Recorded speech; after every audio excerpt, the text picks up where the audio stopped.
Taarifa hiyo imetolewa katika kikao maalum cha baraza la madiwani wa halmashauri ya wilaya ya Rungwe kilichojadili rasimu ya bajeti ya mwaka wa fedha 2026-2027 yenye thamani ya zaidi ya shilingi bilioni 63, ambapo katika kikao hicho imeelezwa kuwa upatikanaji wa vifaa hivyo utasaidia kupunguza gharama za upimaji wa ardhi na hatimaye kurahisisha wananchi kupata hatimiliki za ardhi zao kwa gharama nafuu. Ununuzi wa vifaa vya upimaji wa ardhi RTK, lengo likiwa ni upimaji, upangaji na umilikishaji wa maeneo ya umma pamoja na kuwezesha wananchi kumiliki ardhi kwa uhalali na kupunguza migogoro ya ardhi wilayani. Tayari wa umiliki kwa wananchi upo kwa kiwango kikubwa, kwa sababu tumekuwa tuna maombi ofisini kwetu kwa kiwango kikubwa.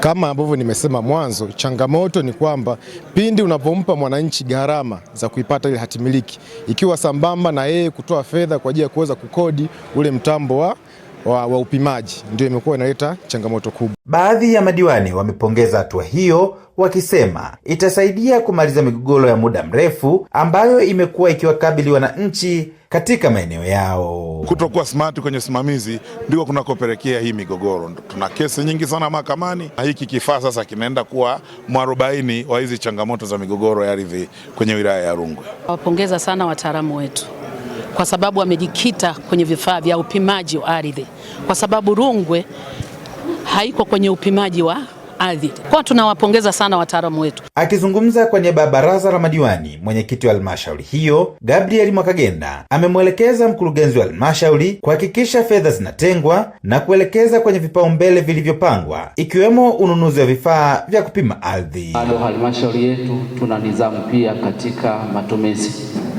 Kiangalia kile tunachokusanya na kile ambacho tunaweza kukitumia, naona kuna uwiano mzuri. Kwa bado niendelee kukuhakikishia kwamba tutaendelea mbali na jitihada ambazo tumezipanga kwa ajili ya kuendelea kukusanya mapato, lakini pia tutaendelea kuwa na nidhamu katika matumizi ya fedha ambazo tunazipata. Lakini kubwa, kuna vipaumbele ambavyo tumeviainisha. Ni maamuzi na maelekezo ya baraza hili kwamba ni lazima tuwe na vipaumbele ambavyo tunaweza kuvipitisha.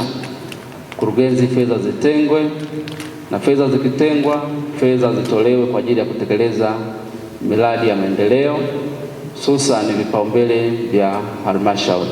Hatua hiyo inatarajiwa kuleta mageuzi katika sekta ya ardhi ya wilaya ya Rungwe kwa kupunguza migogoro, kuongeza mapato ya halmashauri na kuwezesha wananchi kumiliki ardhi kwa uhalali. Samuel Mpogole, Hope Channel Tanzania.